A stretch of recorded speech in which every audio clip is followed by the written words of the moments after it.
ধন্যবাদ আপনাকে। যেমনটি বলছিলেন যে আজ দিবসটি পালন করছে জাতীয়তাবাদী দল বিএনপি এবং জামাতে দেখছেন এর মধ্যে কিন্তু কেন্দ্রীয় নেতাদের রয়েছে উচ্চ পর্যায়ের এই নেতৃত্ব তারা কিন্তু এখানে এসে উপস্থিত হয়েছেন। ফুল দিয়ে সকাল থেকে আমরা দেখেছি যে শ্রদ্ধা জানিয়েছেন এবং পাশাপাশি শহীদ প্রেসিডেন্ট জিয়াউর রহমানের আত্মার মাগফিরাত কামনায় কিন্তু এরই মধ্যে আমরা দেখেছি দোয়া মাহফিল অনুষ্ঠিত হয়েছে, দোয়া করেছেন এখানে আসা প্রত্যেকটি দলের প্রত্যেকটি নেতা কর্মীরা। এবং যেমনটি জানেন যে এই দিবসটিতে সিপাহী জনতা বিপ্লবের মধ্য দিয়ে কিন্তু প্রয়াত রাষ্ট্রপতি শহীদ রাষ্ট্রপতি জিয়াউর রহমানকে সাময়িক বন্দিদশা থেকে মুক্তি করা হয় এবং গণতন্ত্রের যেই অবাধ চর্চা সেই অবাধ চর্চা প্রতিষ্ঠিত করা হয় এই দিনটির মধ্য দিয়ে। তো এই দিনটির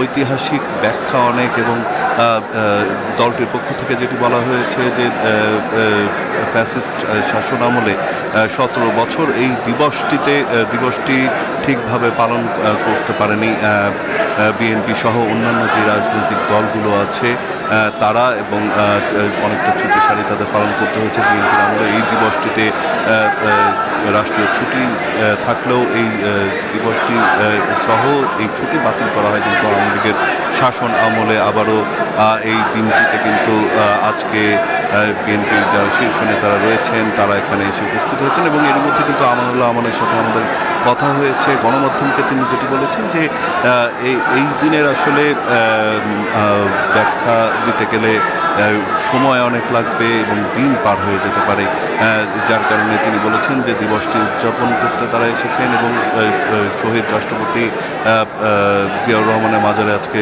ফুল দেওয়ার মধ্য দিয়ে এই দিনটির সূচনা করা হলো এবং বিএনপির প্রতিটি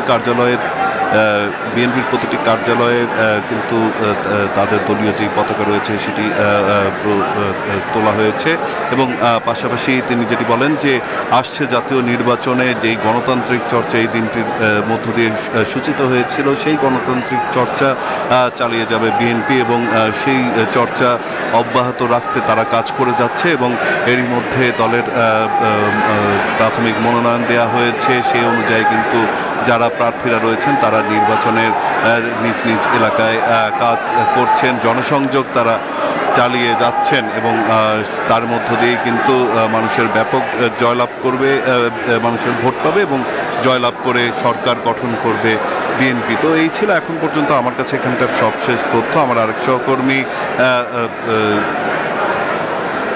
শাহরিয়ার রয়েছেন আরেক সাইডে, সেখানে চলে যাব সরাসরি।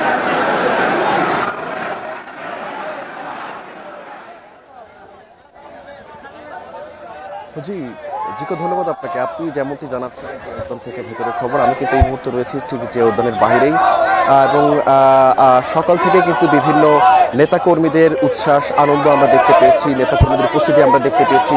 একটু যদি আপনাদেরকে দেখাতে চাই যে সেই সকাল থেকে কিন্তু নেতাকর্মীরা দলে দলে আসছেন, এসে কিন্তু শহীদ জিয়ার যে মাজার রয়েছে সেই মাজারে তারা শ্রদ্ধা নিবেদন করছেন এবং পুষ্পস্তবক অর্পণ করছেন এবং আজকের দিনটি কিন্তু শুধু বিএনপি নয় গোটা জাতির কাছে কিন্তু অনেক তাৎপর্যপূর্ণ একটি দিন, কারণ আজকের এই দিনে অর্থাৎ এই 7 নভেম্বরেই জাতীয় বিপ্লব ও সংহতি দিবস বলা হয়ে থাকে, কারণ এটি 1975 সালে এই দিনেই কিন্তু সমগ্র জাতি যখন একটি অনিশ্চয়তার ভবিষ্যতের দিকে এগোচ্ছিল তখনই কিন্তু সিপাহী জনতার সম্মিলিত যে বিপ্লব সেই বিপ্লবটি সংগঠিত হয় এবং জাতীয় স্বাধীনতা এবং সার্বভৌমত্বের বিরুদ্ধে সব ষড়যন্ত্রকে রুখে দিয়ে দেশপ্রেমের এক অনন্য নজির সৃষ্টি করতে সক্ষম হয় এবং শহীদ প্রেসিডেন্ট জিয়াউর রহমানকে সেই বন্দিদশা থেকে মুক্ত করে এনে সিপাহী জনতা তাকে রাষ্ট্রীয় ক্ষমতায় অধিষ্ঠিত করেন এবং তিনি কিন্তু সেই ক্রান্তিময় সময়ে কিন্তু জাতির পাশে থেকে কিন্তু আসলে সেই অবস্থা থেকে দেশের উত্তরণ ঘটিয়ে নতুন একটি গণতন্ত্রের এবং বহুদলীয় একটি গণতন্ত্রের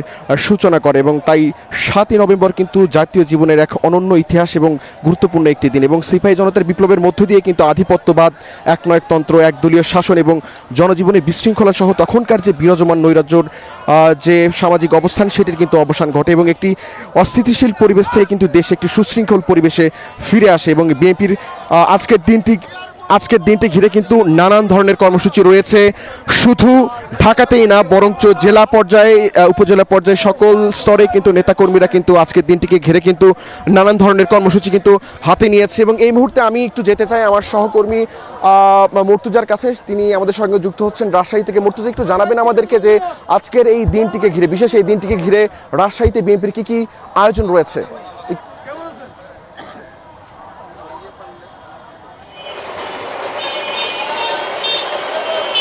শাহরিয়ার, রাজশাহীতেও যথাযোগ্য মর্যাদা ঐতিহাসিক 7ই নভেম্বর জাতীয় বিপ্লব এবং সংহতি দিবস উদযাপন করা হচ্ছে। আজ সকাল 7টায় রাজশাহী মহানগর বিএনপির যে দলীয় কার্যালয় মালোপাড়া, এখানে জাতীয় পতাকা এবং দলীয় পতাকা উত্তোলন করা হয় এবং দিনব্যাপী নানা কর্মসূচি রয়েছে। আমরা বিএনপি নেতাকর্মীদের সঙ্গে কথা বলেছি, তারা যেমনটি বলছেন যে 3 দিনব্যাপী কর্মসূচি গ্রহণ করা হয়েছে। আজকে সকালে জাতীয় পতাকা, দলীয় পতাকা উত্তোলন করা হয়েছে, বিকেলে রয়েছে বর্ণাঢ্য র্যালি, আলোচনা সভা। এছাড়া প্রত্যেকটি ওয়ার্ডে রাজশাহী জেলা এবং মহানগর বিএনপির ওয়ার্ডগুলোতে শহীদ প্রেসিডেন্ট জিয়াউর রহমানের ভাষণ প্রচার করা হচ্ছে, দলীয় সঙ্গীত, এবং সেই সাথে 31 দফার উপর কিন্তু মাইকিং চলছে। এর পাশাপাশি আগামীকালকে রয়েছে রক্তদান কর্মসূচি এবং তারপরে কিন্তু পরশুদিন রয়েছে বৃক্ষরোপণ কর্মসূচি। তারা বলছেন যে শহীদ জিয়ার যে আদর্শ, সেই আদর্শ তরুণ যুবক সহ সবার মাঝে ছড়িয়ে দেওয়া হবে এবং তার যে চেতনা, সেই চেতনায় যেন জাতি উদ্বুদ্ধ হয়, জাতীয় মুক্তির যে সংগ্রাম, সেই সংগ্রামে যেন সবাই কাজ করে, সেই প্রত্যাশা কিন্তু তারা করছেন। এবং তারা বলছেন যে জেলা, মহানগর, ওয়ার্ড প্রতিটি পর্যায়ে জাতীয় বিপ্লব এবং সংহতি দিবস উদযাপনে নানা কর্মসূচি পালন করা হচ্ছে। দলীয় নেতাকর্মীদের পাশাপাশি সাধারণ মানুষরাও এসব কর্মসূচিতে অংশ নিচ্ছেন এবং সেই সাথে কিন্তু নির্বাচনের যে প্রচারণা, সেটিও কিন্তু সমান তালে চলছে। আমরা সকালে দেখেছি যে বিএনপির চেয়ারপারসনের উপদেষ্টা মিজানুর রহমান মিনু সহ অন্যান্য কেন্দ্রীয় নেতা এবং মহানগর বিএনপি, জেলা বিএনপির নেতাকর্মীরা অংশ নিয়েছেন। তারা বলছেন যে যথাযোগ্য মর্যাদায় দিবসটি উদযাপন করা হবে, 3 দিন ব্যাপী নানা কর্মসূচি পালন করা হবে। এই ছিল রাজশাহী থেকে সর্বশেষ। নেত্রকোনা থেকে আরও খবর জানাতে যুক্ত হচ্ছে সহকর্মী সোহান। আমরা যাচ্ছি সোহানের কাছে।